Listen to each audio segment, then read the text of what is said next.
Hi, this is my Westone Thunder 1A, the one active.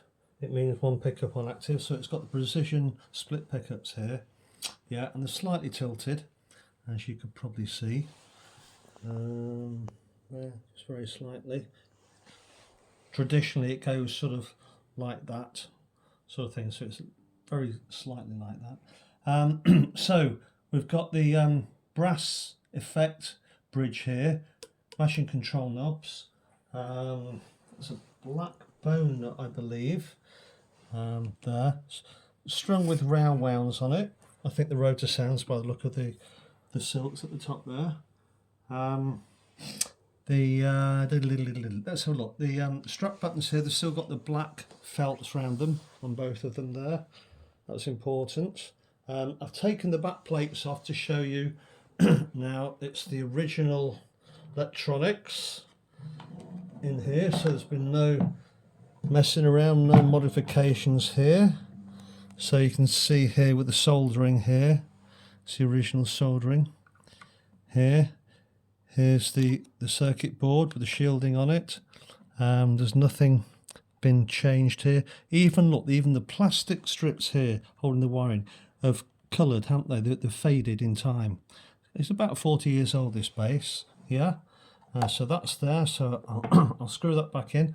Two 9-volt batteries. It's 18 volts, which is quite unusual at the time then. But Westone, made in Japan, you know, they're quite ahead of the time for what they were. At the time, you know, you had things like Audition, Columbus, Satellite, sort of Hondo 2 sort of instruments were around, which were very good for what they were, but these came along, these Japanese ones came along and really blew them out of the water, really, and hence those sort of companies didn't last long afterwards. Getting the Audition amps and the Audition guitars from Woolies at the time were pretty naff, really, but that's what was available. But they saw the market for that. So I'll just screw this back up. In the meantime, just draw your attention to the bodywork. Yeah. Now, again, it's about 40 years old, this bass. So finger tight. You know, it's in pretty good nick. There's not much rough bits on there. There's one little mark there. As you'd expect. No, let's look on the edges then.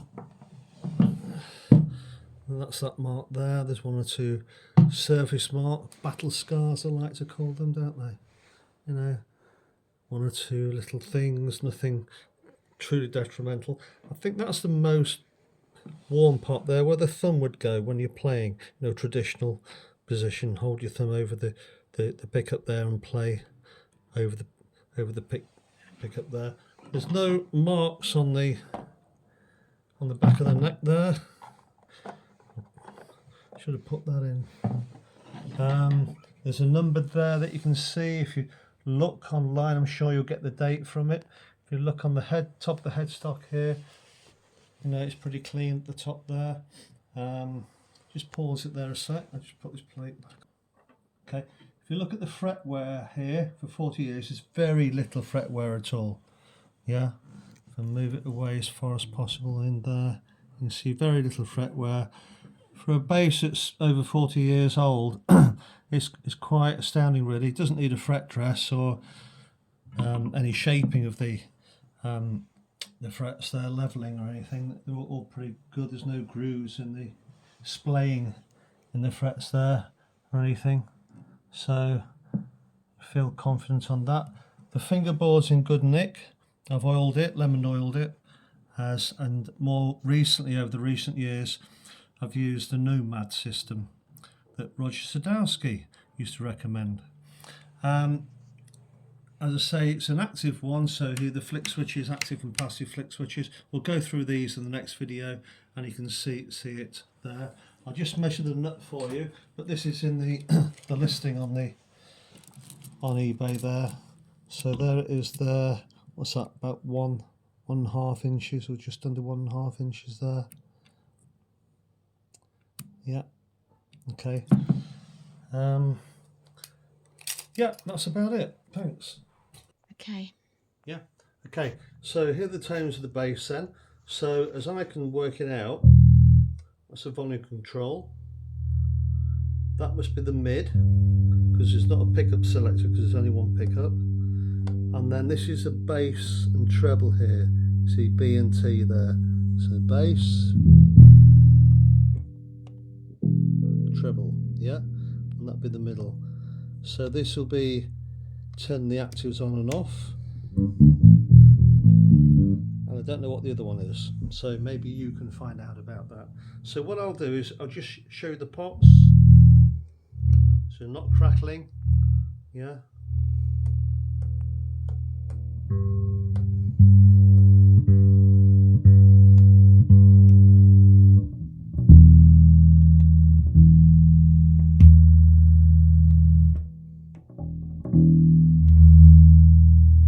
So that activates that.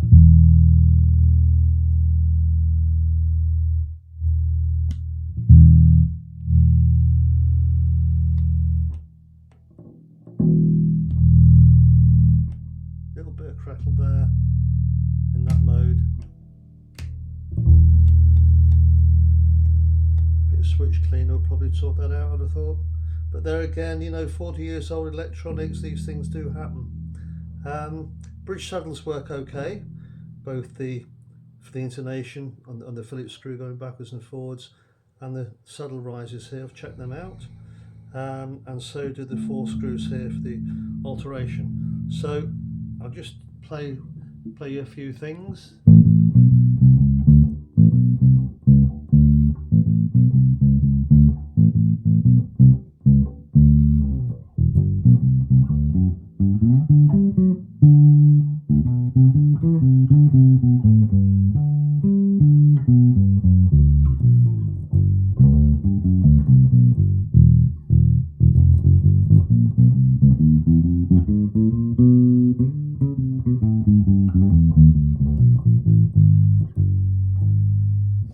Okay, so with the thumb,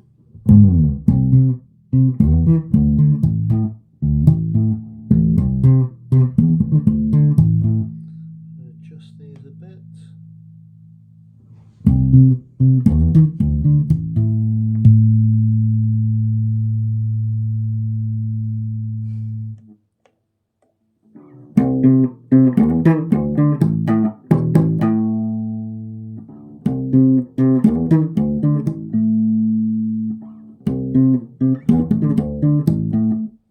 With a pick.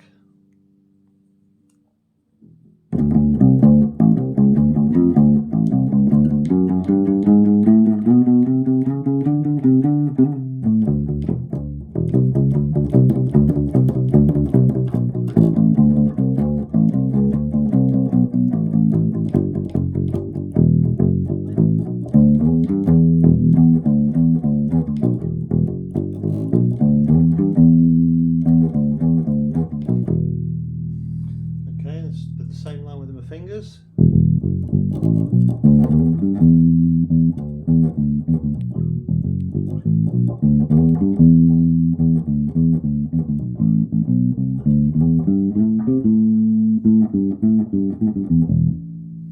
Okay, if you want any other information, just drop us a line, a message, and I'll get back to you. Thanks.